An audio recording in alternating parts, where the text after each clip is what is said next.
Whether your brand is stuck at 100,000 a month, 200,000 a month, 300,000 a month, 400,000 a month, 500,000 a month, or even $1 million a month, being stuck always sucks.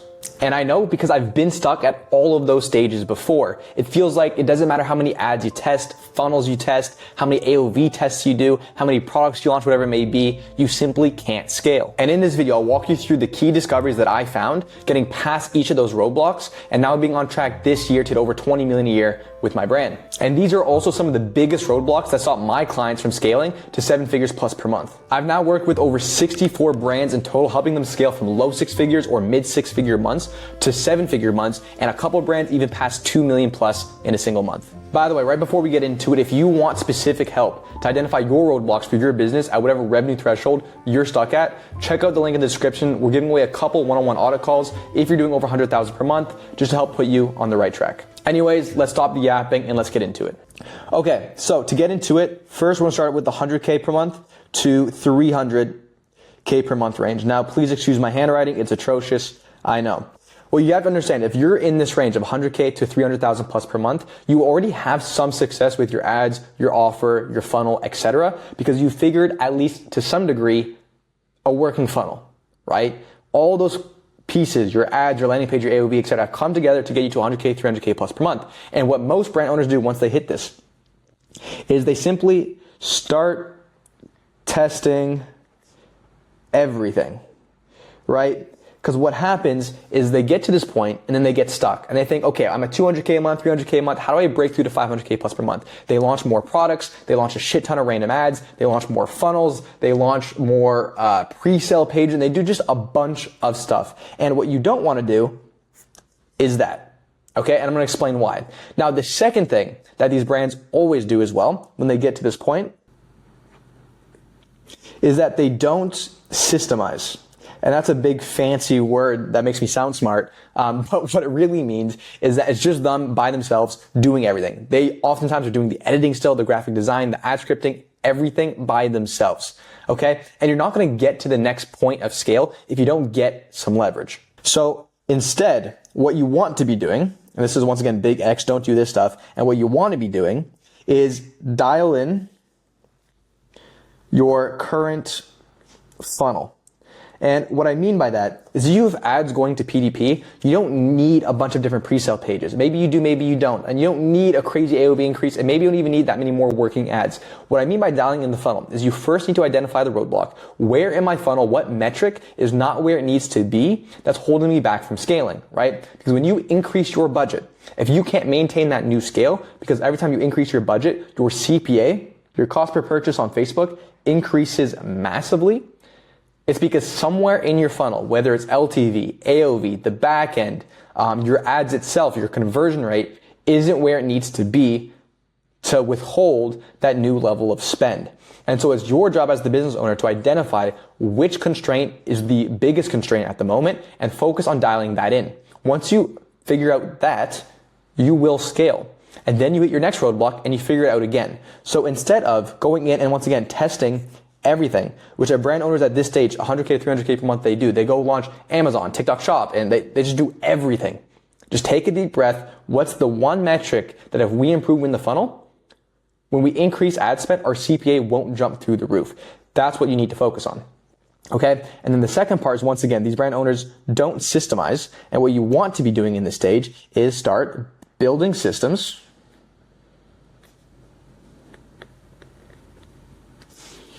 and make your first hires. Once again, you can get to massive scale by yourself, but also, why? Like, it's just so much more easy and more fun if you just have more time back to do the things that you actually enjoy. My recommendation is start hiring out the low leverage tasks that you don't enjoy, that you're not amazing at, to get more of your time back to do what you're actually great at. And to get to this point, it's probably marketing, right? That you need to double down on. Marketing, conversion rate, AOV. Usually those three things you need to focus more on to get to the next revenue threshold. So this would mean hire out, video editing, hire out graphic, hire out graphic design. These low leverage tasks, get a VA take over talking to your supplier, customer support emails, hire customer support agents, right? These are all very high leverage hires you can make.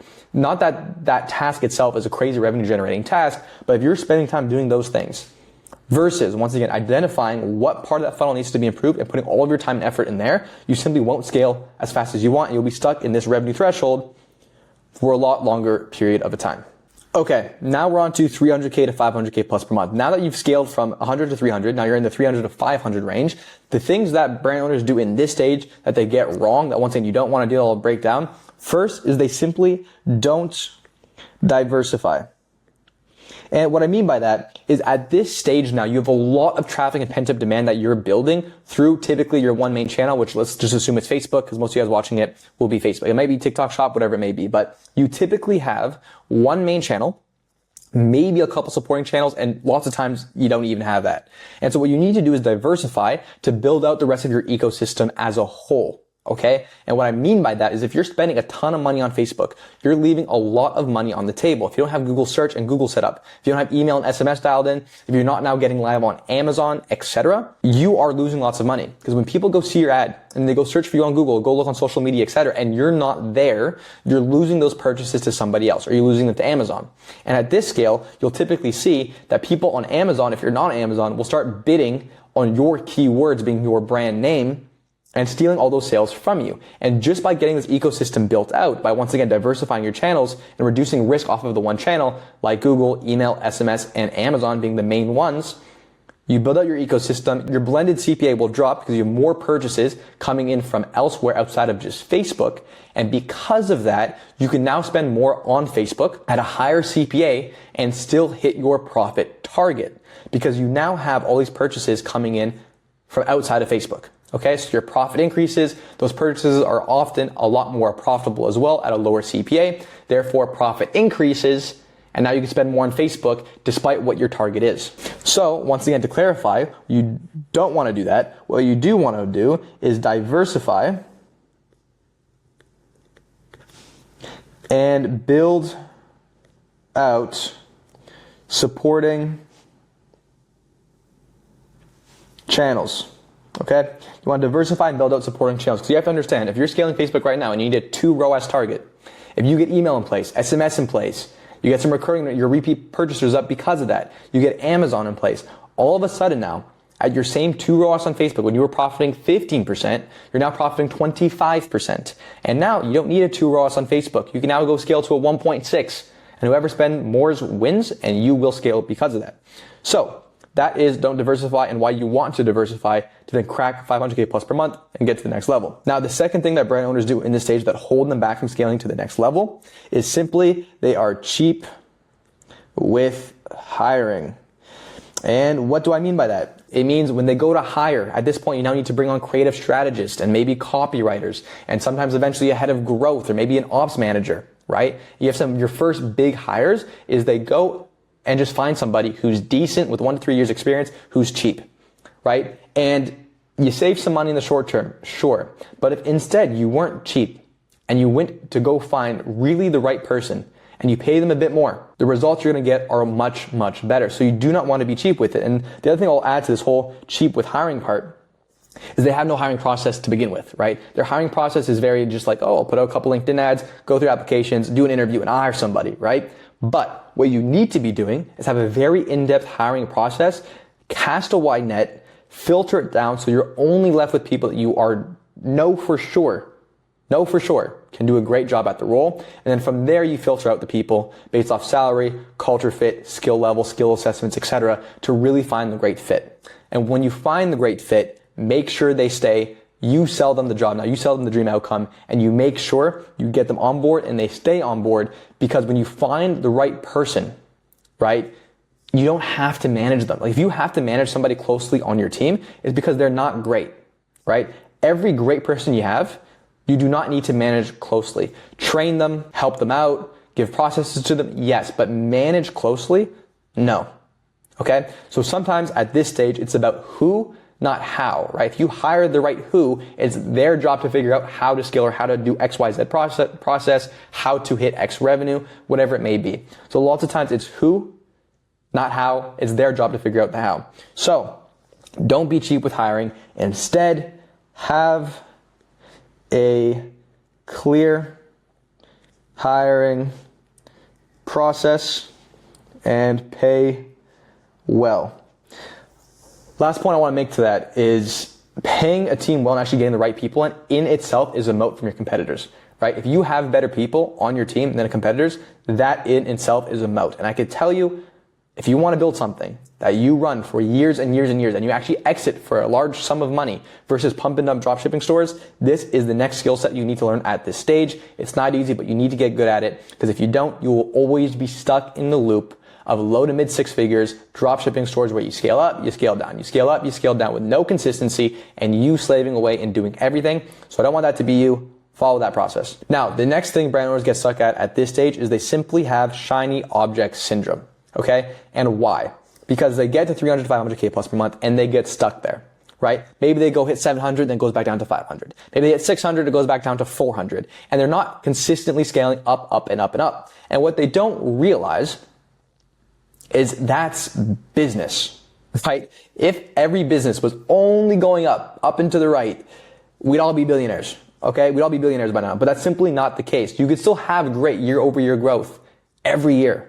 But within that year, you will have months that drop. Maybe it's 10%, maybe it's 50%, maybe it's 30%, but that will happen. And when that happens, they simply have shiny object syndrome. They default back to, oh, maybe the product's dead, right? And they move on. And let me tell you, you're never going to build something long lasting, worth a lot of money, if every time that happens, you leave. Or you go on to the next shiny object and you repeat yourself again and again and again. Every brand owner that I know who has run their brand now for 3-4 plus years, doing at least bare minimum 15 to 40 million plus a year, have all had major periods where sales were down. Pretty much every year, right? Because it's seasonal sometimes. And sometimes even if it's not seasonal, some months are better than other months. Some quarters are better than other quarters. It goes up, it goes down, it goes up. As long as year over year, you're moving up in the right direction, that is what you're looking for. And typically, you always drop down to your revenue baseline. So if you always drop down to 500K plus per month, it's because there's something wrong with your business, whether it be product development, or the product has a low TAM, or your LTV on that product, where when your ads don't hit, you go back to that baseline. And so to increase your revenue baseline, that way when you scale up to, let's say, 750K a month, or a million a month, and it's one of those down periods, instead of dropping back down to 500, you just drop down to 700. And what you're trying to do is you're essentially trying to just increase the lows, right? So first you drop down to here, then you drop down to here, then you drop down to here, right? What we're trying to do is have higher lows, right? So scale does not look like this most of the time, right? What scale looks like is it goes up, then you drop massively. You go up, you drop a bit less. You go up, you drop a bit less, etc. And these periods, once again, they may be a quarter long. They may be 4 months long. They may be 1 month long. They may be 2 weeks long. It really just depends. And it's your job as a business owner to get better and better at identifying patterns and identifying why did we drop back down? What happened that caused us to drop back down? That way, every time you have a drop, you get better and better at building up that revenue floor faster each time. Okay? And that skill set is what 8-figure and 9-figure brand owners have, that 7-figure and 6-figure brand owners do not have. Why? It's because they get shiny object syndrome, and every time that happens, they freak out, product's dead, oh my God, what do I do? Instead of realizing this is business, it happens. Okay? Skill issue, right? Sorry to tell you, but skill issue. If you're stuck there and it drops for 6 months, okay, and you weren't able to solve that in 3 months, it's a skill issue, it's a resource issue, it's a time issue. Sometimes it's a product issue, but as long as you do good in picking the product, typically that is not it. So you want to understand it's part of the game.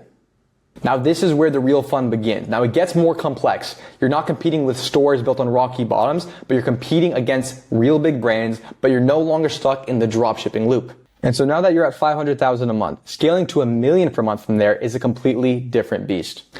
Now I'd love to cover in this video, but this video would be 4 hours long if I continue going on about it. I could yap about this for hours. So let me know if this was helpful for you. And once again, like I said at the start of the video, if you're doing anything over 100,000 a month, 200,000 a month, 300,000 a month, 500,000 a month, even 1 million a month plus, and you want to turn your business into a consistent 8-figure year brand, check out the link in the description and we'll walk you through why we're giving away a couple of these calls for free. In this call, we'll dive deep into your brand, look at the bottlenecks you're currently facing, and identify how to solve them and give you a plan to go solve those. And I really want to stress, this is not a sales call. You will not get pitched.